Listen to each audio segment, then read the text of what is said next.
ወጣ ገባ የሚል መንፈስ አይያዝም። ልክ ልትጸልዩ ስትሉ ይወጣል፣ ጸልያችሁ ስትጨርሱ ይገባል። ቤተክርስቲያን ስትሄዱ ሰላማዊ ስሜት ይሰማችኋል፣ ስትወጡ ደግሞ ተሸክማችሁ ትሄዳላችሁ ከበር ላይ ማለት ነው። የሆነ መጽሐፍ ቅዱስ ስታነቡ መንፈሳዊ ቦታ ላይ ስትውሉ ደስ ይላችኋል።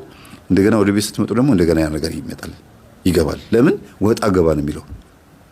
ስለዚህ ሁል ጊዜ ጠዋት ስትጸልዩም ማታ ስትጸልዩም እኔ ውስጥ ያለ ማንኛውም አይነት ርኩስ መንፈስ በስላሴ ስም በኢየሱስ ክርስቶስ ስም በመድኃኔዓለም በአማኑኤል ስም ታሰር። ስልጣን የለህም፣ አቅም የለህም፣ ባለህበት ታሰር፣ የስሙ ኃይል ይሰርህ ብላችሁ ማሰር አለባችሁ። በጌታዬ በኢየሱስ ክርስቶስ ስም አስሬሃለሁ ብላችሁ ስታስሩት እየወጣ እየገባ አያስቸግርም። እዛው ባለበት ነው የሚታሰረው ማለት ነው። አያስቸግርም ብቻ ሳይሆን አይሸውዳችሁም።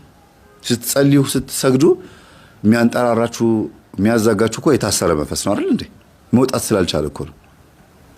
መንጠራራት፣ ማፋሸክ፣ ሆድ መንፋት፣ ፈስ መፍሳት፣ እንባ በቃ በማዛጋት ብዛት እንባ በቃ በጣም ይበዛል። ይሄ መንፈሱ ከናንተ ወጥቶ የሆነ ቦታ ላይ መደበቅ አለመቻሉና እናንተው ላይ ሆኖ መታሰሩ ነው። ሌላም ደግሞ እንደገና ያልታሰረ መንፈስም ከሆነ ደግሞ ጸሎቱን እንድታቆሙት እየተፋለማችሁም ሊሆን ይችላል። አንዳንዴ እንደዚህም ያጋጥማል። ያ ያልታሰረ መንፈስ ይኖራልና ሲፈራ በተለይ የሴት ጓደኞቻችሁ የወንድ ጓደኞቻችሁ መተት ካለ የበላችሁት መተት ካለ ልክ ጸሎት ልትበረከኩ ስትሉ ሆዳችሁ ይነፋል፣ ፈስ ይመጣል። ያ ፈስ ይፈሳም ሲባል ፈሪ ማለት አይደለ? ይደነግጣል፣ ይፈራል፣ ልባችሁ ድው ድው ድው ድው ይላል። ጸሎቱን ቶሎ እስኪጨርሱ ድረስ ያቆነጠንጣችኋል። ገጽ ቆጠራ ትጀምራላችሁ።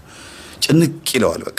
እናንተ የሚጨንቃችሁ ነው የሚመስላችሁ፣ ግን እንዳይጋለጥም ፈርቶ ነው። እንደገናም ደግሞ ቶሎ ከተንበረከካችሁበትም እንድትነሱ ፈልጎ ነው ማለት ነው።